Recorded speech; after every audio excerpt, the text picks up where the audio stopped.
Practical wisdom ফিলোসফিতে সবাইকে স্বাগত জানাই।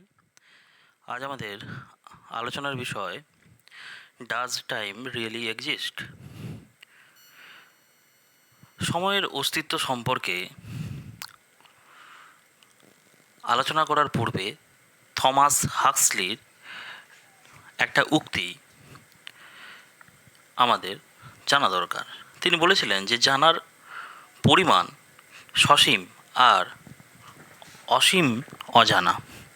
বুদ্ধিবৃত্তিকভাবে আমরা দাঁড়িয়ে আছি ব্যাখ্যার অতীত অবস্থার এক অসীম মহাসমুদ্রের মধ্যে, এক ক্ষুদ্র দ্বীপের ওপর। প্রত্যেক প্রজন্মে আমাদের কাজ হলো আরও কিছুটা ভূমি পুনর্দখল করা। প্রাচীনকালে মানুষেরা রাতের আকাশের দিকে তাকিয়ে বিস্ময়ে হতবাক হয়ে যেত। এই যে পৃথিবী, গ্রহ, নক্ষত্র, আকাশ ভরা বিস্ময়, এর শুরু হয়েছিল কখন? আসলেই কি এর কোনো শুরু আছে, নাকি চিরন্তন এই মহাবিশ্ব? আদিকাল থেকে মানুষ এই মহাবিশ্বকে চিরন্তন ভেবে এসেছে।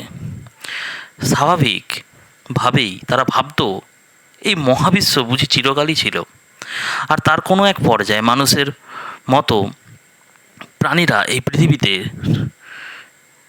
বাস করা শুরু করেছে। প্রাচীন দার্শনিকরাও এই মহাবিশ্বকে নিয়ে চিন্তা করেছেন। অ্যারিস্টটল তার মেটারোলজি 12তম অধ্যায়ে যুক্তি দেখিয়েছেন সময়ের কখনো থেমে থাকে না, আর এই মহাবিশ্বও চিরন্তন। অর্থাৎ তিনি ভাবতেন সময় কোনো শুরু বা শেষ নেই। যখন কিছু ছিল না তখন সময় ছিল, আর এই বিশ্বজগতের পরিণতি যাই হোক না কেন সময়ের মতো সময় বয়ে চলবে। অ্যারিস্টটল ছিলেন তার সময়ের সবথেকে প্রভাবশালী দার্শনিক।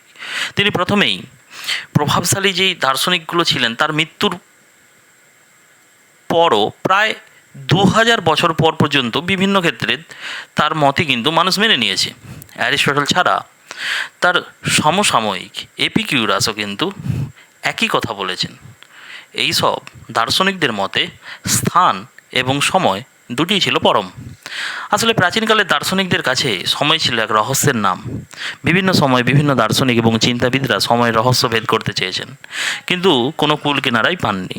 তারা ধরেই নিয়েছিলেন যে সময় এক অতিপ্রাকৃত বিষয়, আর যেসব দার্শনিক আরও গভীরভাবে গিয়ে অনুসন্ধান করতে চেয়েছেন তারাও একটি নিশ্চিত উত্তর খুঁজে পেতে ব্যর্থ হয়েছেন।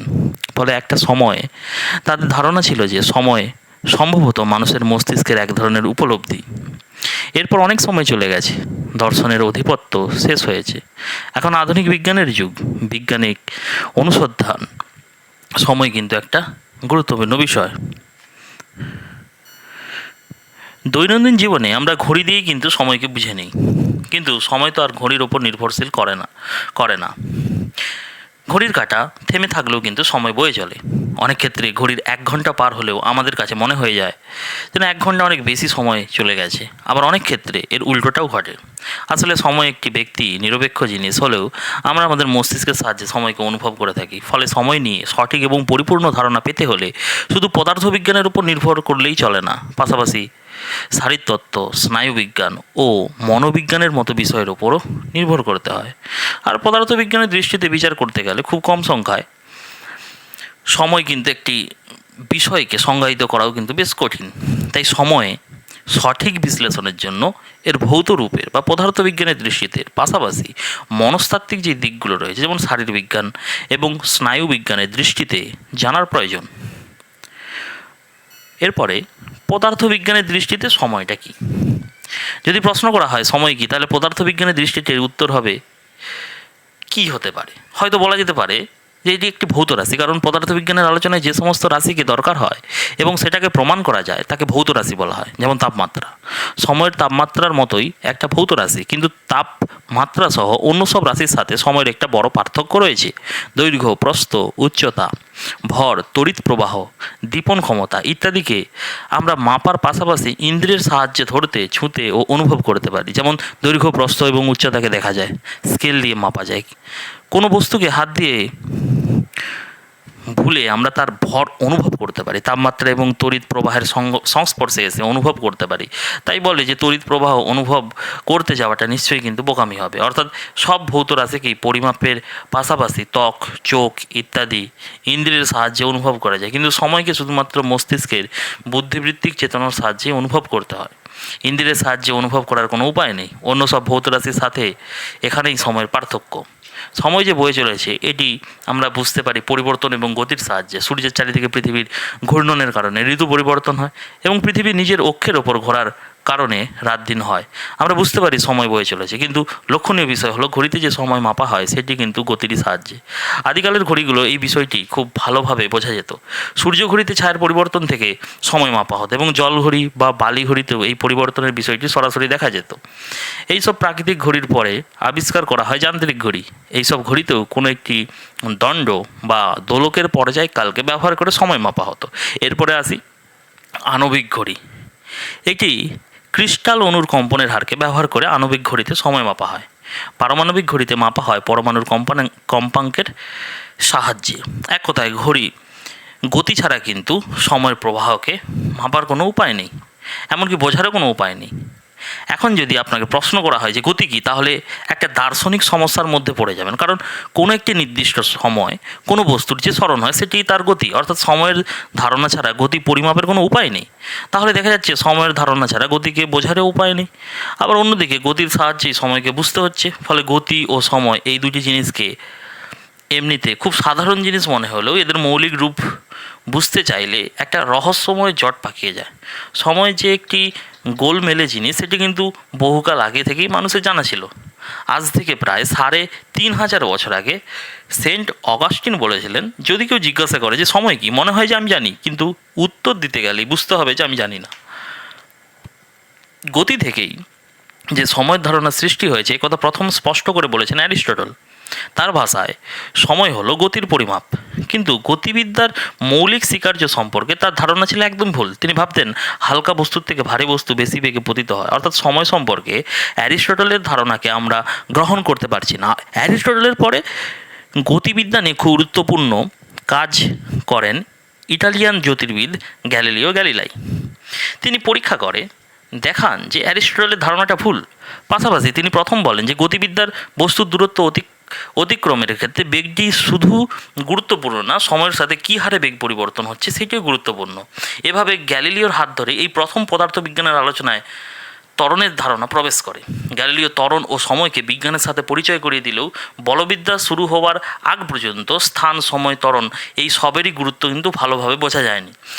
বলবিদ্যার নিয়ে কাজ করতে গিয়ে দেখা গেল যে এগুলো খুবই গুরুত্বপূর্ণ বিষয়। নিউটনের আগে স্থান এবং সময় এই দুটোকেই কিন্তু পরম বলে ভাবা হতো, কিন্তু নিউটন তার মধ্যাকর্ষ তত্ত্ব এবং গতিসূত্র আবিষ্কার করার পর আমাদের পরম স্থানের ধারণাকে ত্যাগ করতে হয়েছে। অ্যারিস্টটল মনে করতেন যে বস্তুগুলোর স্থিত অবস্থায় কিন্তু পছন্দ, অর্থাৎ কেউ যদি কোনো বল প্রয়োগ না করে তাহলে কিন্তু কোনো বস্তু সারা জীবন ওই স্থির অবস্থায় থেকে যাবে। পাশাপাশি তিনি এটাও ভাবতেন যে গতিশীল বস্তু স্থিতিশীল অবস্থা আসতে চায়। আবার নিউটন তত্ত্বের পার্থক্যটিকে ঠিক এখানেই, যে নিউটনের তত্ত্ব থেকে জানা যায় যে কোনো বস্তুকে বল প্রয়োগ না করলে সেটা গতিশীল বস্তু চিরকালই চলতে থাকবে আর স্থির বস্তু চিরকাল স্থিরই থেকে যাবে। এই তত্ত্ব থেকে বোঝা গেল যে স্থিতির কোনো পরম মানই আসলে নেই। স্থিতির পরম মান না থাকায় বিষয়টি নিউটনকে খুবই অস্বস্তিতে ফেলেছিল। এইসব নিয়ে নিউটন একটু অস্বস্তিতে থাকলেও বিষয়টি কিন্তু বেশ মজার।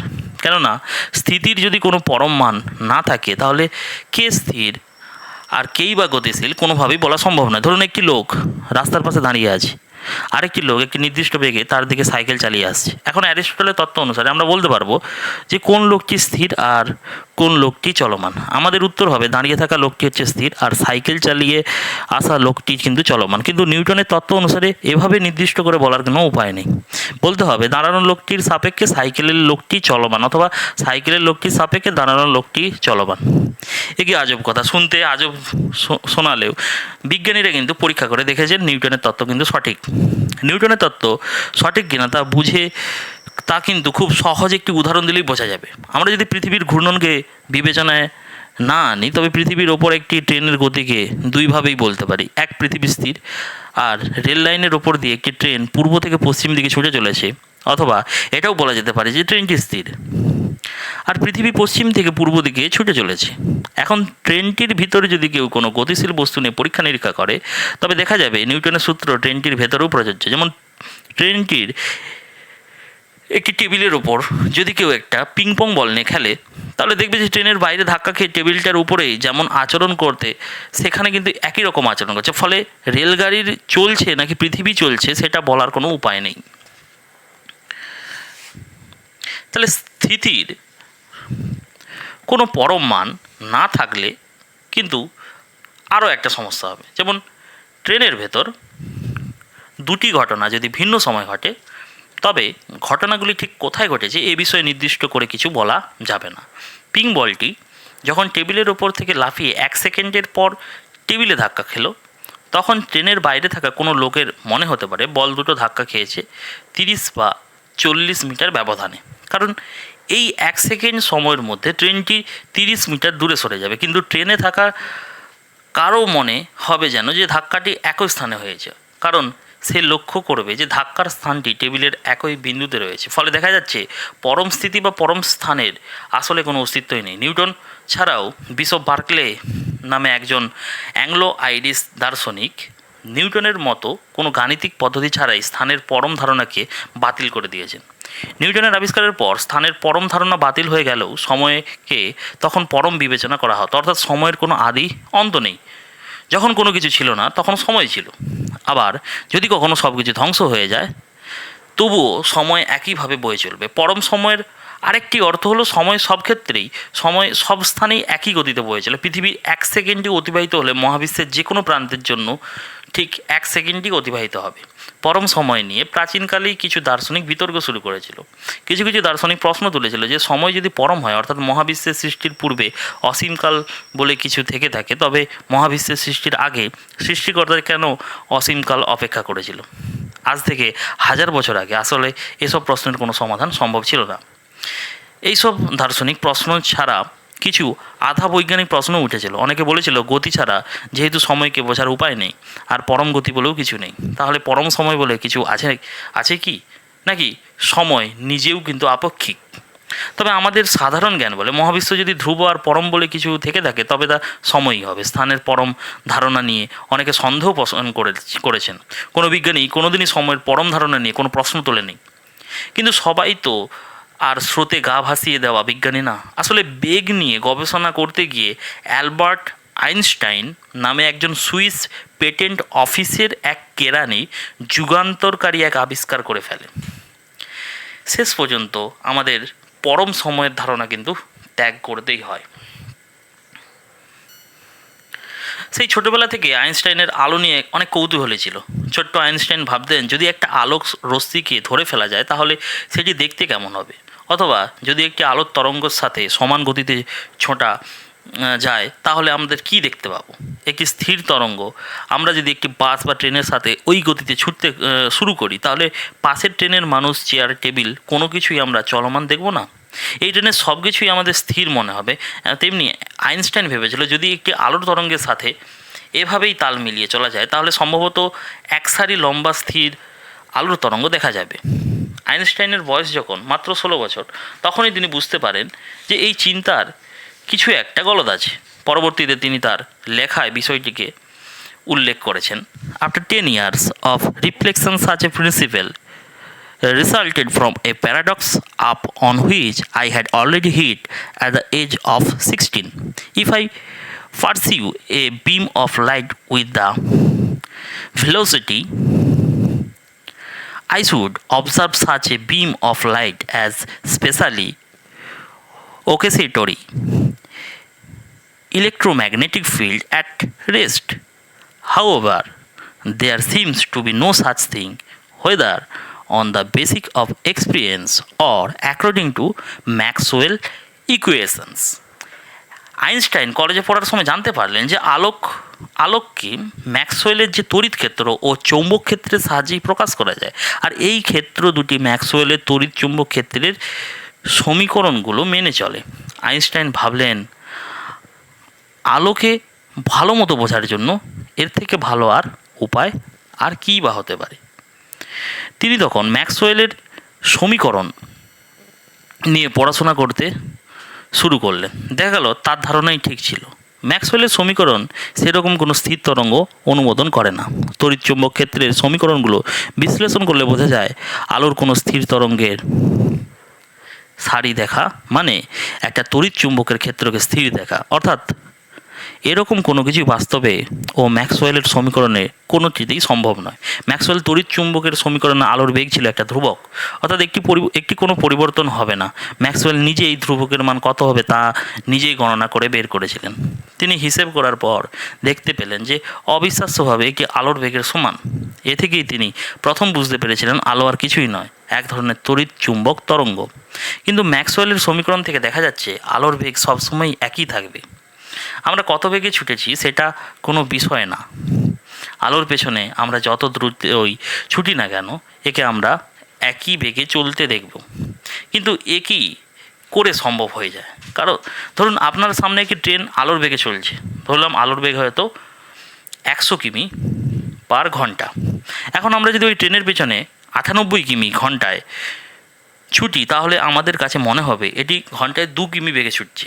এটাই স্বাভাবিক, এরকম আমরা দেখে এসেছি। কিন্তু ম্যাক্সওয়েলের সমীকরণ বলছে আমরা 98 কিমি বেগে ছুটার পরও আমরা দেখতে পাবো এটি এখনও সেই 100 কিমি বেগেই ছুটছে। কিন্তু এটি এটি পুরোপুরি কিন্তু নিউটনের যে গতিসূত্র রয়েছে সেটাকে কিন্তু লঙ্ঘন করেছে। নিউটনের যে গতিসূত্র অনুসারে কোনো কিছুর বেগের জন্য যে কোনো রাশির মতো যোগ বিয়োগ করা যায়। যদি কেউ আমার দিকে 5 কিমি বেগে আসতে থাকে, তাহলে আমি তার থেকে 2 কিমি বেগে যেতে থাকি, তাহলে আমার কাছে মনে হবে সে আমার দিকে 7 কিমি বেগে আসছে। আবার ধরি কেউ আমার দিকে যদি 10 কিমি বেগে ছুটছে, তাহলে তার পেছনে 8 কিমি বেগে ছুটছি, তাহলে আমার মনে হবে যে আমার থেকে 2 কিমি বেগে সামনের দিকে যাচ্ছে। এবার কেউ যদি পাশাপাশি কোনো বাসে বা ট্রেনে একই বেগে চলে, তাহলে নিউটনের সূত্র অনুযায়ী আমরা সেই বাসের সব কিছু স্থির দেখব। আসলে বাস্তবে আমরা কিন্তু তাই দেখি, তবে আলোর ক্ষেত্রে কিন্তু এমন নিয়ম আর খাটছে না। ম্যাক্সওয়েলের সমীকরণ থেকে দেখা যায় আলোককে আমরা কখনোই ধরতে পারবো না, কারণ আমরা যতই দ্রুত ছুটি না কেন সামনে তাকালে দেখা যাবে এটি আমাদের সাপেক্ষে এই আগের বেগেই চলেছে। এ যেন এক ভূতের সাথে পাল্লা দেওয়া। আমরা যতই জোরে ছুটি না কেন সেই ভূতকে আমরা কোনোদিনও ধরতে পারবো না। এই বিষয়টিকে আইনস্টাইনের চিন্তায় ফেলে দিয়েছে, আলোর ক্ষেত্রে কেন এমন হবে।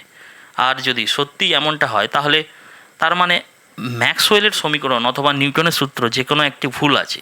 কিন্তু এটি কি করে হতে পারে? নিউটনের সূত্রের উপর ভিত্তি করে গড়ে ওঠা মেকানিক্সের উপর ভিত্তি করে পুরো একটা শিল্প বিপ্লব ঘটে গেল।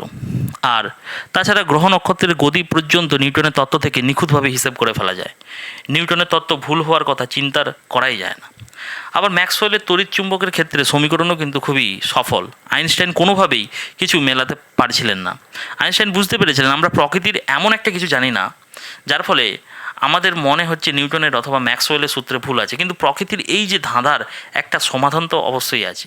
1905 সালের কথা, আইনস্টাইন তখন বার্নের একটি পেটেন্ট অফিসের কেরানি হিসাবে কর্মরত ছিলেন। পেটেন্ট অফিসের কাজ শেষ হওয়ার পর তার হাতে প্রচুর সময় থাকতো। এই সময়গুলোতে তিনি ম্যাক্সওয়েলের তড়িৎচুম্বকের ক্ষেত্রে সমীকরণগুলি খুব সতর্কতার সাথে বিশ্লেষণ করে একটি গবেষণাপত্র লিখলেন। সেখানে তিনি দেখালেন যে স্থির বেগে চলমান যে কোনো কাঠামো থেকেই আলোর বেগ সমান পাওয়া যাবে। সকল কাঠামোর সাপেক্ষে আলোর গতির সমান একটি দেখানোর পাশাপাশি এই যে অবাস্তব ঘটনা কেন ঘটে তিনি তার ব্যাখ্যাও দেন। আর এই ব্যাখ্যা থেকে তিনি বিশেষ আপেক্ষিকতার তত্ত্ব গঠন করেন। প্রথমবার যখন তিনি আলোর বেগের এই অদ্ভুত আচরণের ব্যাখ্যা খুঁজে পেলেন, তিনি নিজেও অত্যন্ত আশ্চর্য হয়ে গিয়েছিলেন। কারণ এইটি ঘটনার শুধু একটা সমাধান আছে, গতি বৃদ্ধি পাওয়ার সাথে সাথে সময় কিন্তু ধীর হয়ে যায়। সাধারণ মানুষ হয়তো কখনোই এমন একটা অদ্ভুত কথা ভেবেও দেখবেন না, কিন্তু আইনস্টাইন দেখতে পেলেন শুধু এই বিষয়টি ধরে নিয়ে আলোর বেগের রহস্য সমাধান করা যায়। আমরা যখন কোনো গাড়িকে দ্রুত বেগে ভ্রমণ করব, তখন আমরা গাড়ির ভেতরের সময় ধীর হয়ে যাবে, ফলে অতিক্রান্ত দূরত্ব হিসেব করলে ঠিকই থাকবে। তাহলে বিষয়টিকে একটু ভালোভাবে ব্যাখ্যা করা যাক। বিষয়টি যদি আমরা একটু ব্যাখ্যা করি, তাহলে আমরা একটা জানতে পারবো যে সময়ের সাথে অবস্থানের পরিবর্তনকে বেগ বলে। কেউ যদি সেকেন্ডে 10 কিমি বেগে 10 সেকেন্ড যায় তাহলে তার অতিক্রম করা দূরত্ব হবে 100 কিমি। এবার বেগ যদি দুগুণ বাড়িয়ে সেকেন্ডে 20 কিমি করা হয়, বিশেষ আপেক্ষিক তত্ত্ব অনুসারে বেগ বৃদ্ধির ফলে আমাদের ঘড়ির সময় ধীর চলবে। বেগের দ্বিগুণ করার ফলে আমাদের অর্ধেক সময় হয়ে যাবে, তাহলে 10 সেকেন্ডের জায়গায় 5 সেকেন্ড। অতিক্রান্ত দূরত্ব হবে 100 কিমি। এবার আমরা বেগ আরও দ্বিগুণ করে দিলাম, সেকেন্ডে 40 কিমি করে দিলাম, ফলে সময় আরও ধীর হয়ে 2.5 সেকেন্ড হয়ে যাবে, ফলে অতিক্রান্ত দূরত্ব হবে 100 কিমি। এভাবে বেগ যত বাড়ানো হবে সময় কিন্তু তত ধীর চলবে। কিন্তু আমরা হিসেব করলে দেখতে পাবো অতিক্রান্ত যে দূরত্বটা রয়েছে সেটা কিন্তু একই রয়ে গেছে। এখানে স্থান এবং সময় আমাদের কাছে এক রহস্যময় খেলা খেলছে। বাস্তব পরীক্ষায় বিজ্ঞানীরা দেখিয়েছেন আমরা যতই দ্রুত ভ্রমণ করি না কেন আমাদের সাপেক্ষে আলোর বেগ সবসময় একই থাকবে। এটি ঘটেছে কারণ আমরা যতই দ্রুত ভ্রমণ করছি আমাদের ঘড়ি তত ধীর হয়ে যাচ্ছে। আলোর বেগের অস্বাভাবিক রকম দ্রুত, সেকেন্ডে প্রায় 30,000 কিমি, সেকেন্ডে প্রায় 300,000 কিমি, যা আমাদের পরিচিত যে কোনো কিছুর বেগের চাইতে অনেক গুণ বেশি। এই যে বাস্তব জীবনে আমরা সময় ধীর হওয়ার এই যে প্রভাব বুঝতে পারি না। যদি আলোর বেগের কাছাকাছি দ্রুততার ভ্রমণ করা সম্ভব হতো তাহলে সময় ধীর হওয়ার এই প্রভাব আমরা বুঝতে পারতাম। এখানে একটি বিষয় বলা ভালো যে আমরা কিন্তু কখনোই সময় ধীর হওয়ার বিষয়টি বুঝতে পারবো না, কেননা আমরা যদি কোনো রকেট খুব দ্রুত ভ্রমণ করি তাহলে সেই রকেটের সব কিছুই সময় কিন্তু ধীর হয়ে যাবে, এমনকি আমাদের মস্তিষ্কের ঘড়িও আস্তে আস্তে ধীর হয়ে যাবে। মস্তিষ্কের ভিতরে যে নিউরো ট্রান্সমিটার অনুপরমাণু গতি কিন্তু ধীর হয়ে যাবে। আমাদের মস্তিষ্ক তখন চিন্তা করবে ধীর গতিতে, ফলে আমাদের মস্তিষ্ক কখনোই বুঝতে পারবে না যে সময় ধীর হয়ে গেছে। তবে আমরা যদি পৃথিবীতে থাকা কোনো ঘড়ির সাথে আমাদের ঘড়ির মিলিয়ে দেখি তখন দেখা যাবে যে আমাদের ঘড়ির সময় ধীর হয়ে গিয়েছিল। আবার কেউ যদি কোনো শক্তিশালী টেলিস্কোপ দিয়ে আমাদের রকেটের ভেতরটাকে দেখতে পায়, সে দেখতে পাবে যে আমাদের রকেটের ভেতরে সব কিছুই ধীর হয়ে গেছে, আমাদের হাত পা চলার গতিও ধীর হয়ে গেছে। কিন্তু আমাদের চলাফেরার এই যে ধীর গতি আমরা বুঝতে পারবো না, কারণ আমাদের দেহ ঘড়ি একই তালে কিন্তু চলবে। আইনস্টাইনের বিশেষ আপেক্ষিক তত্ত্ব থেকে দেখা যায় এই মহাবিশ্বের সর্বোচ্চ গতি হলো আলোর বেগ, আর এই বেগের কোনো তারতম্য হয় না। আমাদের সাধারণ জ্ঞান বলবে কোনো কিছুর বেগ আবার সব ক্ষেত্রেই ধ্রুব হতে পারে নাকি। ধ্রুব যদি কিছু থেকে যায় তবে সেটা হবে সময়, কিন্তু আইনস্টাইনের তত্ত্ব থেকে দেখা যায় যে আমাদের সাধারণ জ্ঞানের কোনো দামই এখানে নেই। এক্ষেত্রে আমাদের পদার্থবিজ্ঞান ও গণিতের সাহায্য নিতে হবে। এই তত্ত্ব থেকে আমরা জানতে পারি আলোর বেগের বিষয়টি প্রকৃতির একটি মূল নিয়ম, যা মহাবিশ্বের সকল বস্তুকণা ও মহাবিশ্বের যে কোনো প্রান্তেই প্রযোজ্য। কিন্তু সময় বিষয়টি একটি ব্যক্তিগত ধারণা, যে সময় পরিমাপ করছে তার পরিস্থিতির উপরে নির্ভর করবে সময় কিভাবে বয়ে চলেছে। আপেক্ষিকতার তত্ত্ব প্রকাশ করার পর বিজ্ঞানী মহলে কিন্তু হইচই পড়ে। অনেকেই সময় সম্পর্কে পরম ধারণা ত্যাগ করতে রাজি ছিল না। তবে এই তত্ত্বের আবেদন শুধু বিজ্ঞানী মহলেই কিন্তু সীমাবদ্ধ ছিল না। আপেক্ষিক তত্ত্বের গুরুত্ব অনুধাবন করার পর এ নিয়ে শত শত জনপ্রিয় ধারণার লেখা প্রকাশিত হয়ে থাকে। সেখানে এই তত্ত্বের সাথে বিজ্ঞান এবং বাস্তবতার বিভিন্ন বিষয় তুলে ধরা হয়। এর ভিতরে কিছু লেখার তত্ত্বটি সবচেয়ে গুরুত্বপূর্ণ সেটি বিষয় উঠে আসে, তা হলো সময়কে স্থান থেকে আলাদা করে দেখার কোনো উপায় নেই। স্থানের 3টি মাত্রা, দৈর্ঘ্য, প্রস্থ এবং উচ্চতার মতো সময়ও স্থানের একটি মাত্রা। স্থান এবং কাল মিলেমিশে এক অভিন্ন সত্তা তৈরি হয়, যাকে বলা হয় স্থানকাল। স্থানকালের ধারণার পেছনে মূল বিষয়টি সেই সময় খুব কম মানুষেরই অনুধাবন করতে পেরেছিল। স্থানকালের এক হয়ে যাওয়া এদের মধ্যে একটি প্রতিসাম্যতার সৃষ্টি হয়। এদের একটিকে কোনো অক্ষের সাপেক্ষে ঘুরিয়ে সহজেই আরেকটিকে পরিণত করা যায়। আমরা যদি কোনো বস্তুকে নিয়ে 90 ডিগ্রি ঘুরাই তাহলে ওই দৈর্ঘ্য প্রস্থে রূপান্তরিত হয়ে যাবে, আর প্রস্থ উচ্চতায় রূপান্তরিত হয়ে যাবে। একটি সাধারণ ঘূর্ণনের মাধ্যমে স্থানের কোনো মাত্রাকে অন্যটিকে পরিবর্তন করার স্বাধীনতা আছে। আর এখন সময়ে স্থানের আরেকটি মাত্রা হওয়ার কারণে এই চতুর্মাত্রিক সত্তাকে একটি নির্দিষ্ট ঘুরিয়ে স্থানকে কিন্তু সময়ে আর সময়কে কিন্তু স্থানে রূপান্তরিত করা যাবে। এই নির্দিষ্ট চারমাত্রিক ঘূর্ণনের ফলে স্থানকাল একটি নির্দিষ্ট উপায় বিচ্যুতি হওয়ার বিশেষ আপেক্ষিকতা তত্ত্বের একটি দাবি। অন্যভাবে বলা যায় যে বিশেষ আপেক্ষিক তত্ত্বের কিছু নিয়ম মেনে স্থানকালের পরের সাথে মিলেমিশে একাকার হয়ে যায়। অনেকেই ভাবতে পারেন সময় যেহেতু মহাবিশ্বের স্থানকালের একটি মাত্রা, তাই কোনো বস্তুকে যদি উল্টো করলে দৈর্ঘ্যকে প্রস্থ বা উচ্চতায় পরিণত করা হয় তবে সময়কে বুঝি উল্টো করে দেওয়া যাবে। কিন্তু সমস্যা হলো সময়কে কোনো বস্তুর মতো হাতে ধরে ঘোরানো যাবে না। তা করা যদি যায় তাহলে ইচ্ছে মতো সময়কে উল্টে দিয়ে অতীত ভ্রমণ করতে পারতাম। শুধুমাত্র নির্দিষ্ট গাণিতিক উপায় এই বিষয়টিকে করে দেখানো যায়। আর এই গাণিতিকভাবে করা বিষয়টিকে বাস্তবে করতে গেলে প্রয়োজন কিছু পরিমাণ পরিমাণ শক্তির। শুধু তাই না, এই শক্তি আমাদের চেনা পরিচিত শক্তির মতো নাও হতে পারে। সময়ের উল্টো দিকে চলতে গেলে আমাদের দরকার হবে বিশেষ ধরনের কিন্তু একটা শক্তির। 300 বছর আগে নিউটন ভেবেছিল যে সময় একদমই পরম, অর্থাৎ মহাবিশ্বের সকল স্থানেই সময় একই হারে বয়ে চলেছে। আমরা পৃথিবী, চাঁদ বা মঙ্গল গ্রহ যেখানেই থাকি না কেন, সময় একটি ধ্রুব গতিতে চলে থাকবে, আর স্থানের সাথে সময়ের কোনো সম্পর্ক নেই। কিন্তু বিশেষ আপেক্ষিক তত্ত্বতে দেখানো গেল যে সময় সব ক্ষেত্রে ধ্রুব গতিতে চলে না, বরং আলোই একটি ধ্রুব গতিতে চলে। আলোর গতি সকল অবস্থারই সমান থাকবে, আর ঘড়ির কাঁটা কতটা দ্রুত চলবে তা নির্ভর করবে আমরা কতটা দ্রুত চলছি তার উপরে। নিউটনের ধারণার সময়ের সাথে স্থানের কোনো সম্পর্ক না থাকলেও আপেক্ষিক তত্ত্ব স্থান এবং সময় একটি মুদ্রারই কিন্তু এপিঠ-ওপিঠ। উপরের যে বেগ সম্পর্কে বেগ বৃদ্ধি পাওয়ার ফলে সময় ধীর হওয়ার একটা উদাহরণ দেওয়া হয়েছিল, সেটা কিন্তু সঠিক নয়। শুধুমাত্র বোঝার সুবিধার্থে গাড়ির বেগের বিষয়টি দেখানো হয়েছিল। সময় ধীর হওয়ায় আপেক্ষিক প্রভাব সবচেয়ে ভালো মতো বোঝা যায় আলোর বেগের কাছাকাছি বেগে। আমাদের বর্তমান প্রযুক্তি তৈরি হয়েছে, রকেটগুলোর বেগ কিন্তু খুবই বেশি না, কিন্তু আমরা যখন আলোর বেগের 90% কাছাকাছি বেগে ভ্রমণ করার মতো রকেট তৈরি করতে পারবো, তখন সেগুলো মাপতে আরও সূক্ষ্ম ঘড়ির দরকার হবে না।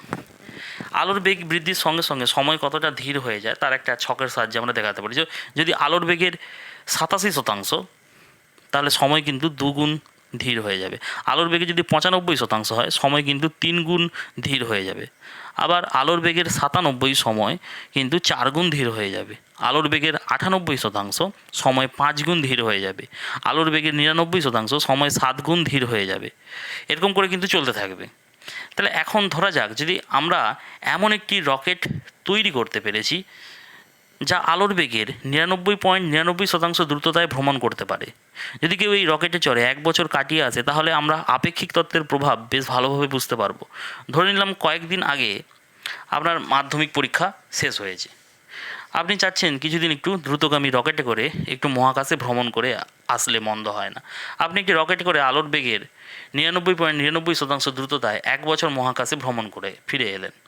দেখবেন এক কথায় কিন্তু অবিশ্বাস্য। আপনি রকেটের ভিতরে থাকায় আপনার বয়স মাত্র 1 বছর বেড়েছে, কিন্তু এদিকে পৃথিবীতে কেটে গেছে 70টি বছর।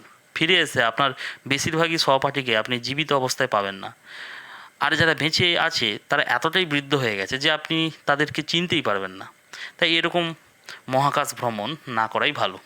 সময় ধীর হওয়ার বিষয়টি কিন্তু শুধু মানুষ বা সচেতন প্রাণীর ক্ষেত্রেই প্রযোজ্য নয়, বরং এই মহাবিশ্বের সকল প্রাণীর বস্তু কণিকার জন্যই প্রযোজ্য। যেমন মিউন কণিকার কথাই ধরে নেওয়া যাক।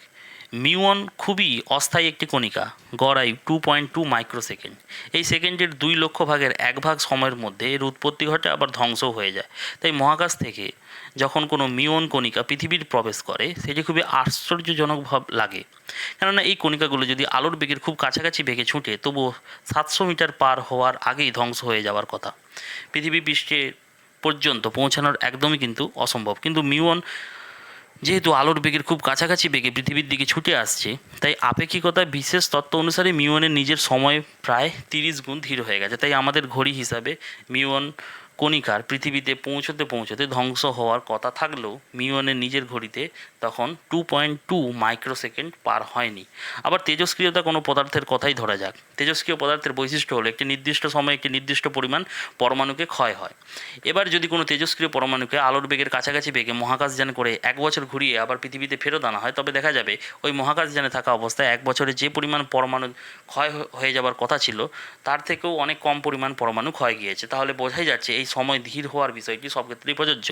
এমনকি অণুপরমাণুর ভাঙন কোনো কণিকার গড় আয়ুর ক্ষেত্রেও প্রযোজ্য। বিশেষ আপেক্ষিক তত্ত্ব থেকে বোঝা যাচ্ছে সময় ধীর হয়ে যায়।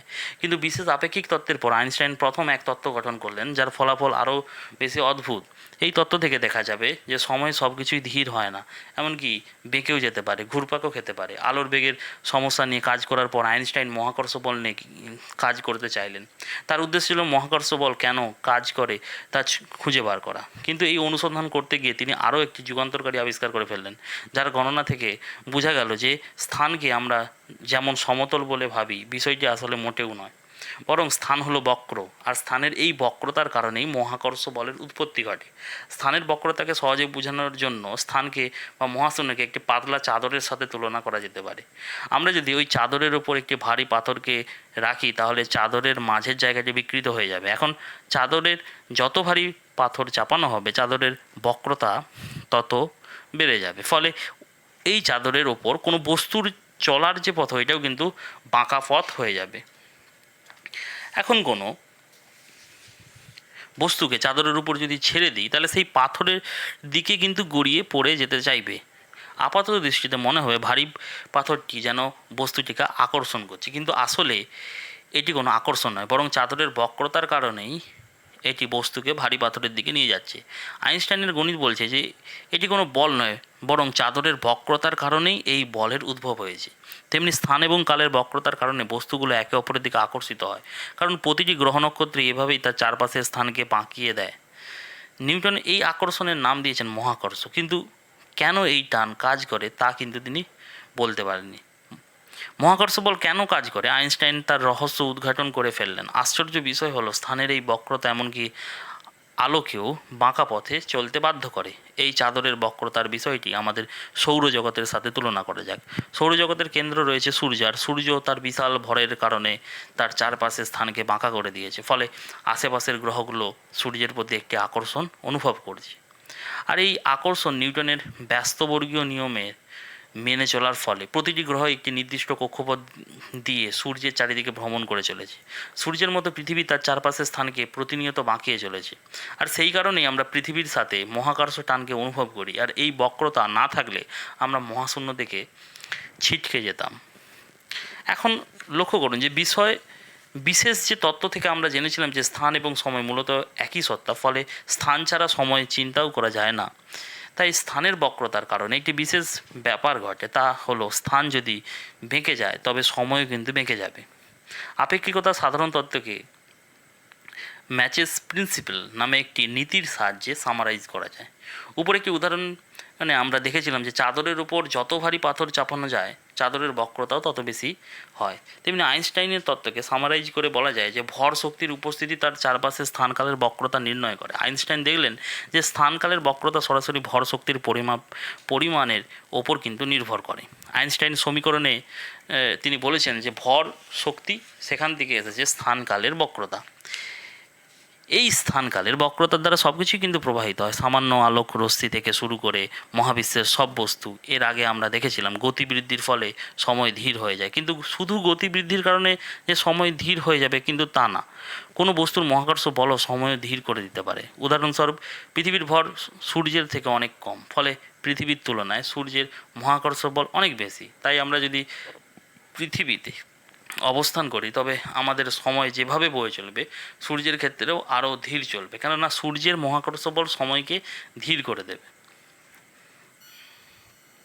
মহাকর্ষ বলের প্রভাবে সময় ধীর হওয়ার এই প্রভাবকে কাজে লাগিয়ে আমরা জিপিএস তৈরি করতে পেরেছি। জিপিএসে মূলত একটি কৃত্রিম উপগ্রহের সাহায্যে কোনো স্থানের অবস্থান নির্ণয় করা যায়। ধরুন আপনি আপনার স্মার্টফোনের জিপিএস ব্যবহার করে আপনাকে অবস্থান জানতে চাইছেন। এখন আপনার এই অবস্থান নির্ণয়ের কাজটি মূলত করা হবে কৃত্রিম উপগ্রহ থেকে। আমরা জানি পৃথিবীর মহাকর্ষের বল সবদিকে বেশি থাকে পৃথিবীর পৃষ্ঠে।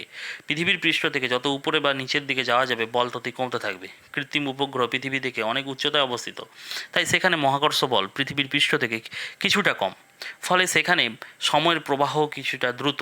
তাই কৃত্রিম উপগ্রহ থেকে আপনার অবস্থান নির্ণয় করার জন্য এই সময়ের ধীর হওয়ার প্রভাব বিবেচনায় আনা না হয় তবে আপনার সঠিক অবস্থান পাওয়া যাবে না। আইনস্টাইন যদি তার তত্ত্ব আবিষ্কার না করতেন তাহলে জিপিএসের সাহায্যে নির্ভুল অবস্থান নির্ণয় করা সম্ভব হতো না।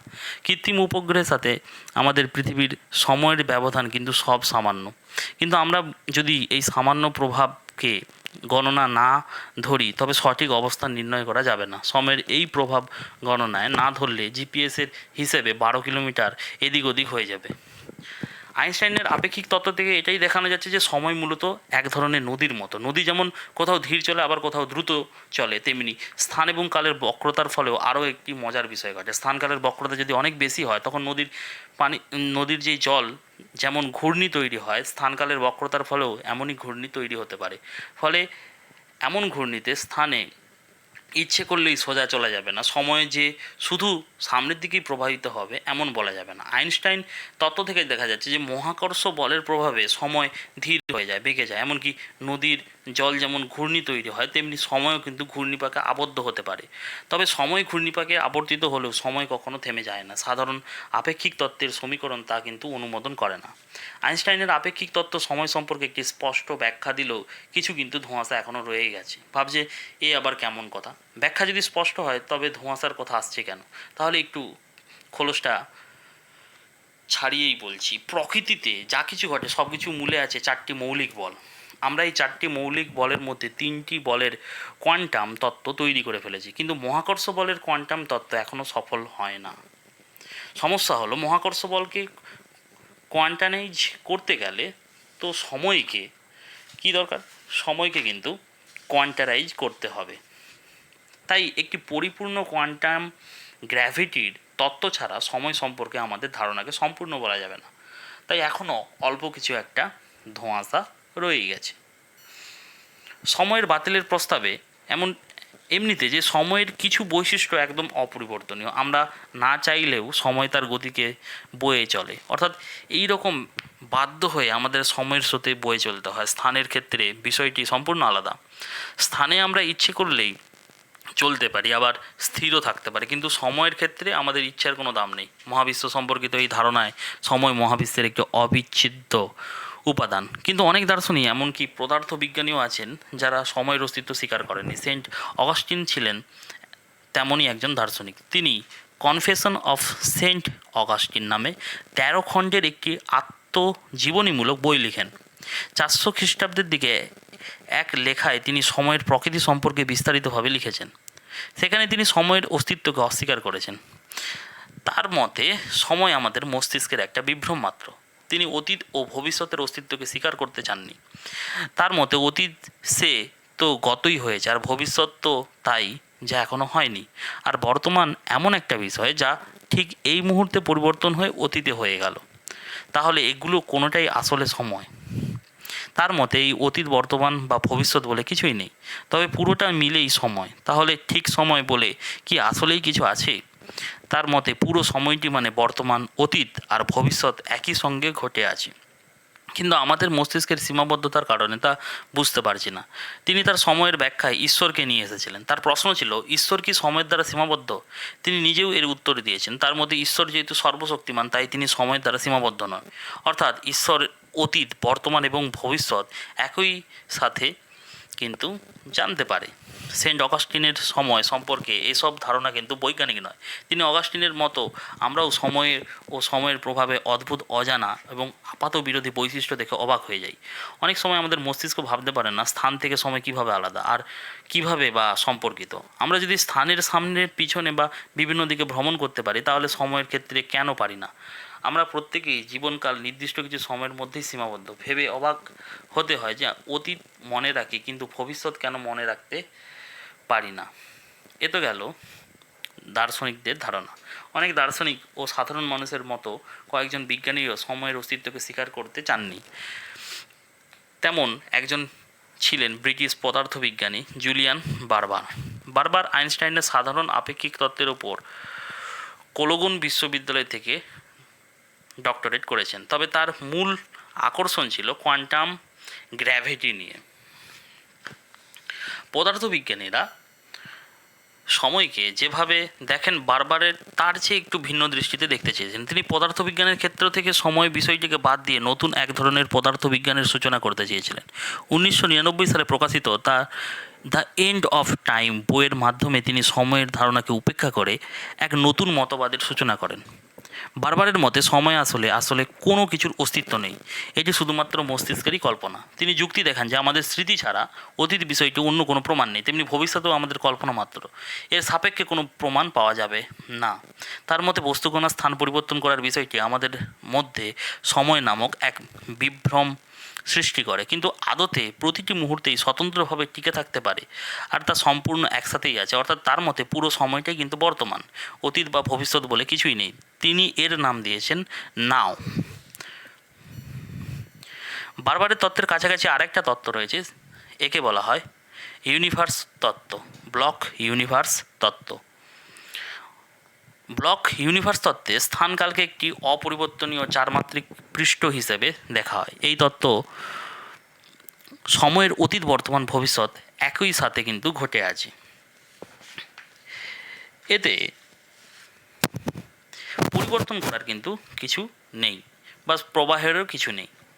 কিন্তু ব্লক তত্ত্বে বারবারের মতো সময়ের ধারণাকে বাতিল করে দেওয়া হয়নি।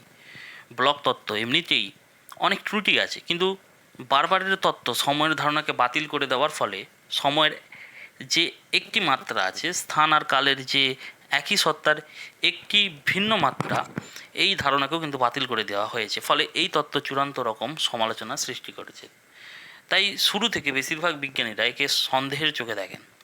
পরবর্তীতে তাত্ত্বিক পদার্থবিদ সন ক্যারল বারবারের সময়বিহীন মহাবিশ্বের ধারণাকে এই রকম বাতিল করে দিয়েছেন। মজার বিষয় হলো, তিনি কিন্তু বারবারের তত্ত্বের কোনো বিপরীত তত্ত্ব প্রস্তাব কিন্তু করেননি বা তার ধারণাকে বাতিল করেও দেননি। তিনি একটি জিনিস স্পষ্ট করে দেখিয়েছিলেন যে বারবারের এই যে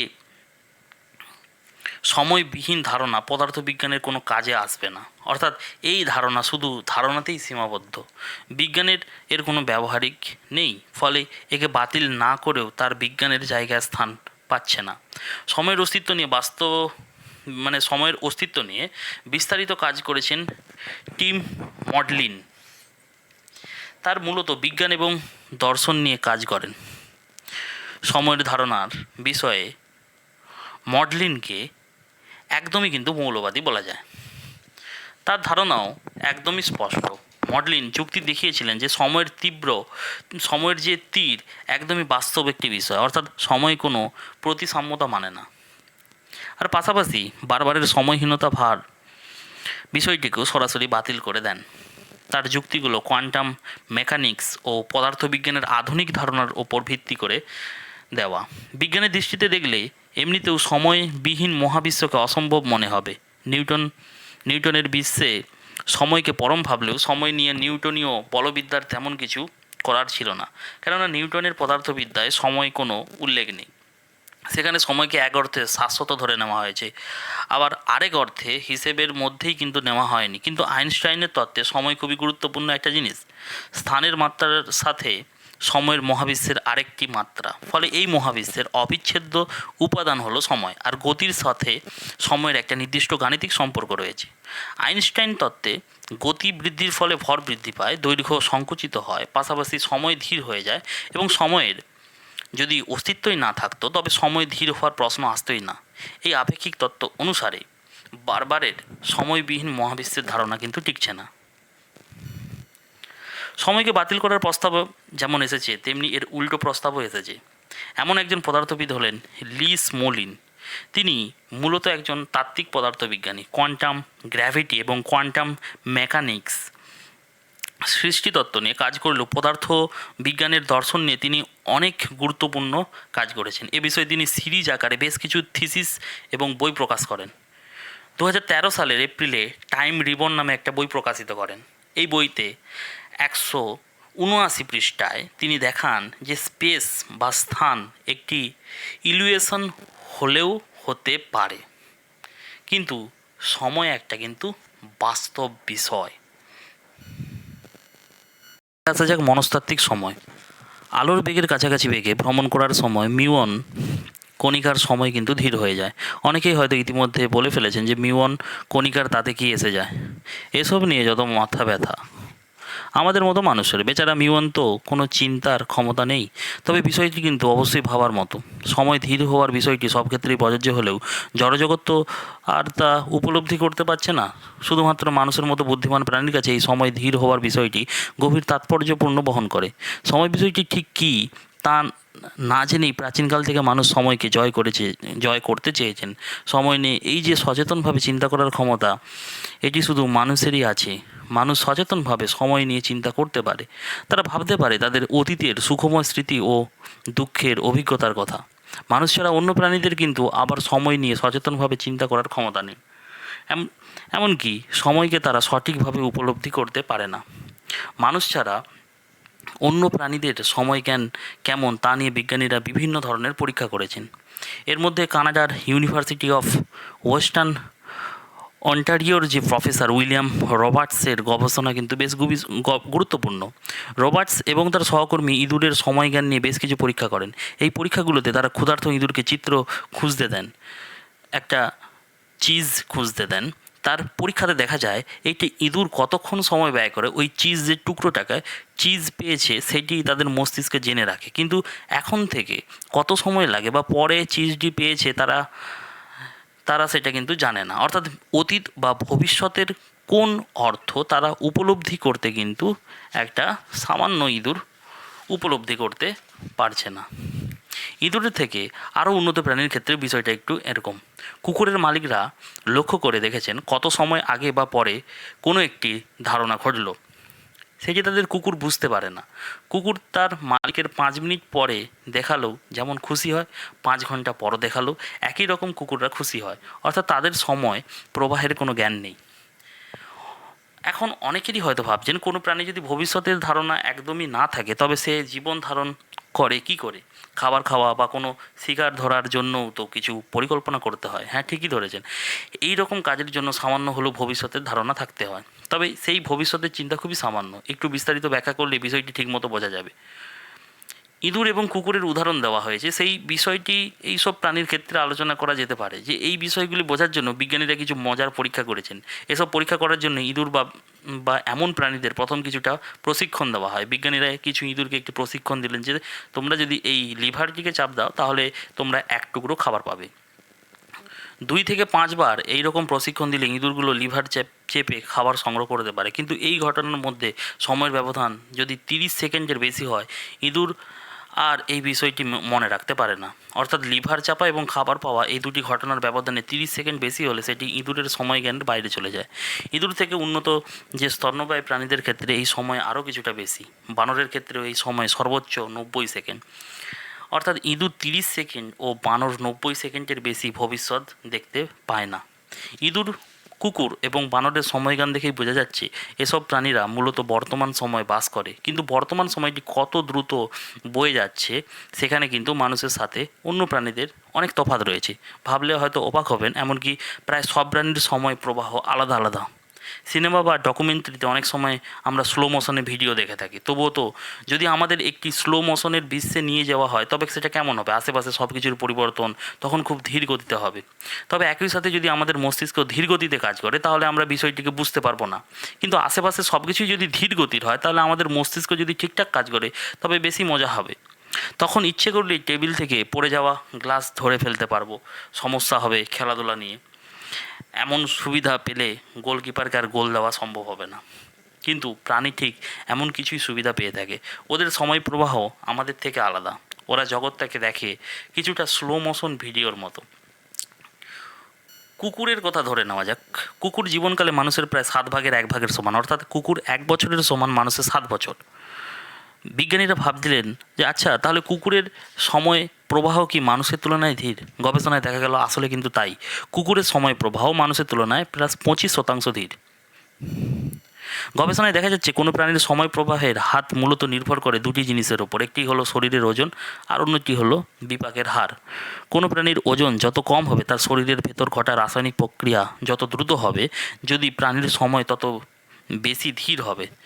তবে সময় প্রবাহের হার যত কম বা বেশি হোক না কেন, মানুষ ছাড়া অন্য প্রাণীরাও মূলত কিন্তু বর্তমানে বাস করে।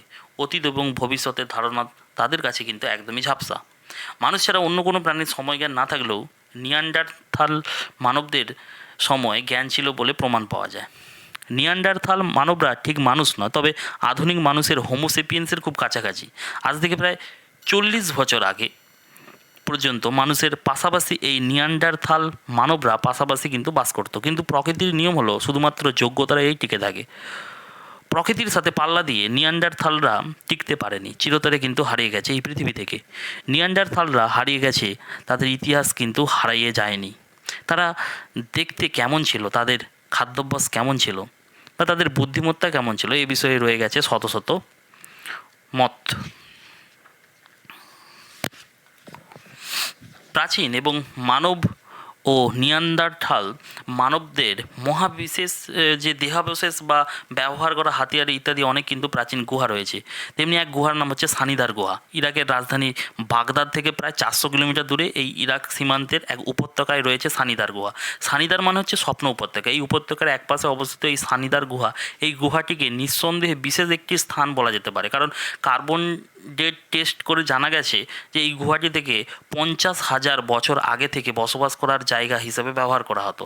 আজ থেকে প্রায় 50,000 বছর আগে নিয়ান্ডারথাল মানবরা যেমন এই গুহাকে আশ্রয়স্থল হিসেবে ব্যবহার করেছে, তেমনি 11,000 বছর আগের আধুনিক মানুষরাও এই স্থানকেই কিন্তু ব্যবহার করেছে।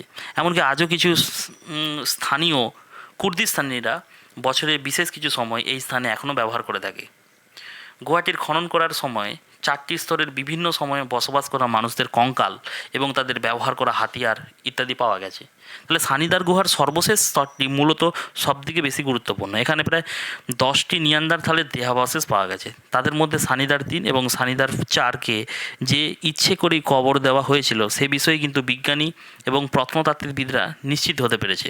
পাশাপাশি সেখানে থাকা বিভিন্ন জিনিস থেকে বোঝা যায় যে তারা মৃত্যুর পরবর্তী সময় নিয়ে চিন্তা করেই কবরগুলো তৈরি করেছিল। অর্থাৎ নিয়ান্ডারথাল মানবদের সেই সময়ে সময় জ্ঞান কিন্তু ছিল, এটা কিন্তু নিশ্চিত। অন্যান্য প্রাণীদের মতো তারাও শুধু বর্তমান সময়েই বাস করতো না।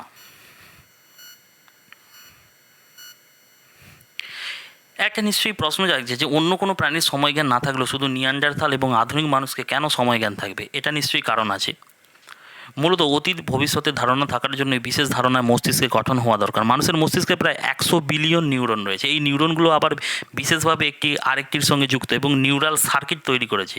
এই নিউরাল সার্কিটগুলো আমাদের স্মৃতি মনে রাখে, সচেতনভাবে এবং যৌক্তিকভাবে চিন্তা করার ক্ষমতা দিয়েছে। মজার বিষয় হলো এই নিউরাল সার্কিট কিছুটা কম্পিউটারের যৌক্তিকভাবে চিন্তা করার ক্ষমতা দিয়েছে।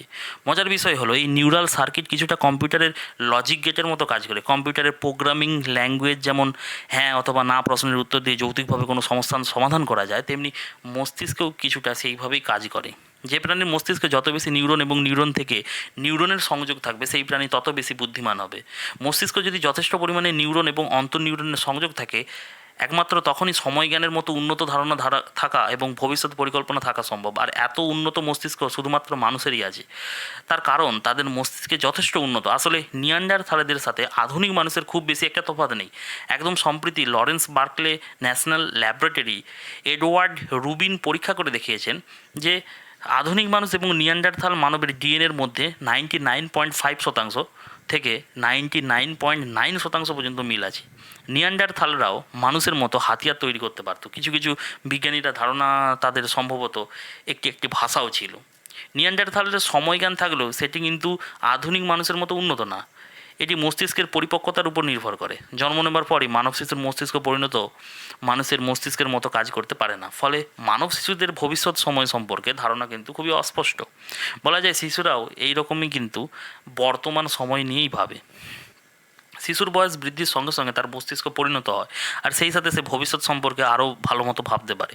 আমরা সময়ের আরও কিন্তু সূক্ষ্মভাবে উপলব্ধি করতে পারি এই মস্তিষ্কের ক্রমবিকাশের বিষয়টি। মানুষের ক্রমবিকাশের ক্ষেত্রেও ঠিক এই রকমই মানব সভ্যতার অগ্রগতির সাথে সাথে মানব জাতিরও কিন্তু বুদ্ধিমত্তার বিকাশ ঘটেছে, ভাষার বিকাশ ঘটেছে, সেই সাথে সময়ের সম্পর্কে উপলব্ধি করে তীক্ষ্ণ হয়েছে। তাই প্রাচীনকাল থেকে আজকের দিন পর্যন্ত সময় সম্পর্কে মানুষের ধারণা দিন দিন পরিবর্তন হয়েই চলেছে। প্রাচীনকালে মানুষেরা খুব বেশি দূরের ভবিষ্যৎ সম্পর্কে ভাবতে পারতো না। আগুন জ্বালানোর জন্য প্রয়োজনীয় কাঠ জোগাড়, বাড়তি খাদ্য সংরক্ষণ এইসবের মধ্যে তাদের চিন্তা সীমাবদ্ধ ছিল। কিন্তু সভ্যতা শুরু হওয়ার পর মানুষ সময়কে আরও গভীরভাবে উপলব্ধি করতে শিখেছে। তবে সেসব সময় তাদের কাছে সময় ছিল কিছুটা জাদুর মতো। তারা ভাবতো যেটা ঘটবেই সেটাই কিন্তু সময় হিসাবে বিবেচ্য। তাহলে এই সমস্ত ধারণার পিছনে মূলত আদিম ধর্মবিশ্বাসের ভূমিকাই ছিল প্রধান। কৃষিভিত্তিক সমাজ ব্যবস্থায় শুরু হওয়ার পর সময়কে কিছুটা আবর্তক বলে মনে করা হতো। ওরা ভাবতো যে সব কিছুই বুঝি ঘুরে ফিরে আবার ঘটবে। কৃষিকাজ শুরু করার পর মানুষকে প্রকৃতির ওপর খেয়াল রাখতে হয়। তারা দেখলো যে একটি নির্দিষ্ট সময় পর পর গ্রীষ্ম আসে, বর্ষা আসে, শীত আসে, প্রাকৃতিক দুর্যোগগুলো ফিরে ফিরে আসে। আদিম বিশ্বাস এবং তীক্ষ্ণ পর্যবেক্ষণের অভাব প্রকৃতির উপর নির্ভরতা মানুষকে সময় সম্পর্কে একটা আবর্তক এবং ম্যাজিক্যাল ধারণা পেতে বাধ্য করেছে। তবে এর পিছনে কিছু একটা মনস্তাত্ত্বিক দুর্বলতাও ছিল। আদিম বিশ্বাসের কারণে তারা ভাবতো সব কিছুই যদি ফিরে ফিরে এসেই থাকে, তবে মৃত মানুষের বুঝি আবার জন্মগ্রহণ করতে পারে? কে চায় যে এই সুন্দর পৃথিবী থেকে চলে যেতে? এই সমস্ত মনস্তাত্ত্বিক কারণে তারা মৃত্যের কবরের ফুল, খাদ্য এবং হাতিয়ার ইত্যাদি রেখে দিত। সময় সম্পর্কে এই আবর্তক ধারণা মানুষের মনে বেশ জোরালো প্রভাব ফেলেছিল। প্রাচীন ভারতীয়দের কৃষি নির্ভর সমাজ ব্যবস্থায় এই ধরনের স্থায়ী আসন করে নেয়। তবে প্রাচীন ভারতীয়দের আবর্তক ধারণা কিছুটা আরও ব্যাপক অন্ধকারে। ওরা মনে করতো একই ঋতুতে বারবার ফিরে আসা, বিভিন্ন প্রাকৃতিক ঘটনা ফিরে ফিরে ঘটা, আবার গ্রহদের ফিরে আসার শুধুই নয়, বরং সমগ্র মহাবিশ্বের সকল ঘটনারই পুনরাবৃত্তি ঘটবে। তাহলে এই মহাবিশ্বের সৃষ্টি হবে, আবার ধ্বংস হবে, আবার এমনই কিন্তু চলতে থাকবে। প্রাচীনকালের বেশিরভাগই সভ্যতায় ছিল কিন্তু কৃষি নির্ভর। তাই এই আবর্তক ধারণা প্রায় সব প্রাচীন সমাজেই কিন্তু প্রভাব ফেলেছিল।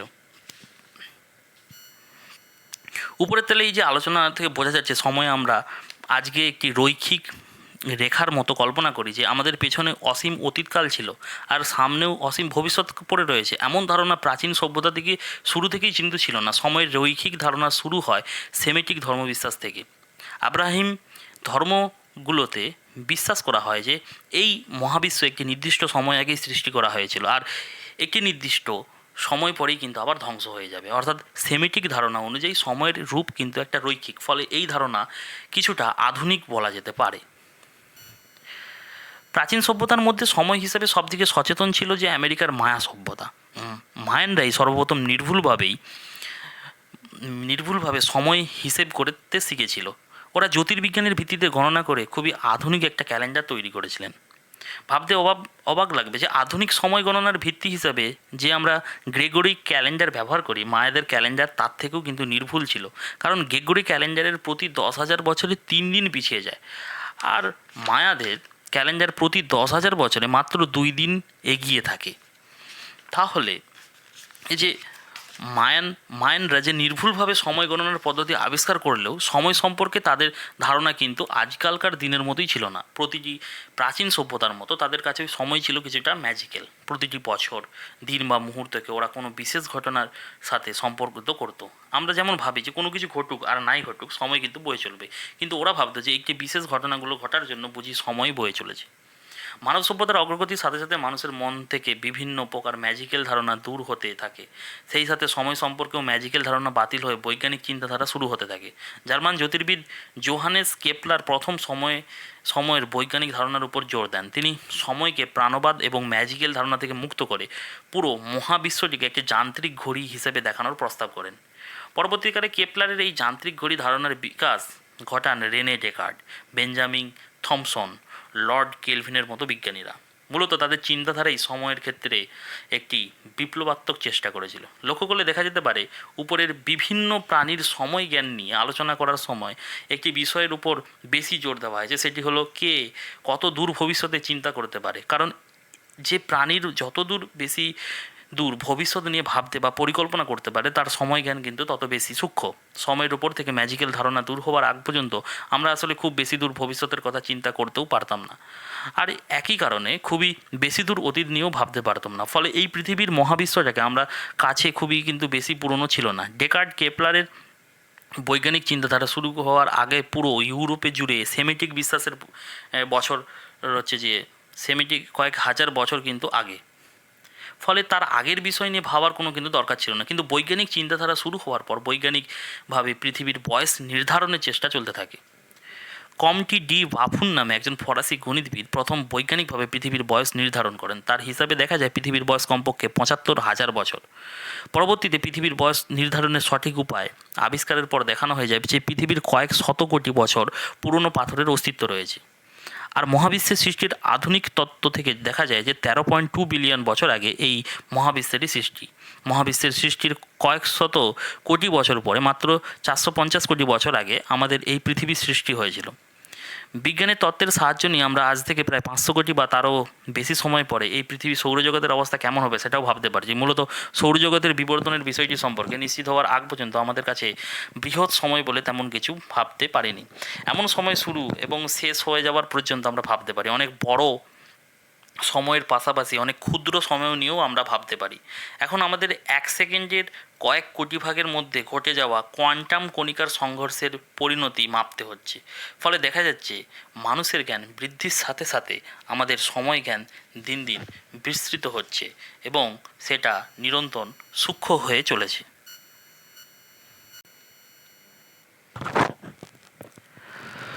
ধন্যবাদ সবাইকে। পরবর্তী ভিডিওর জন্য আমার এই ইউটিউব চ্যানেলটি অবশ্যই আপনারা সাবস্ক্রাইব করবেন।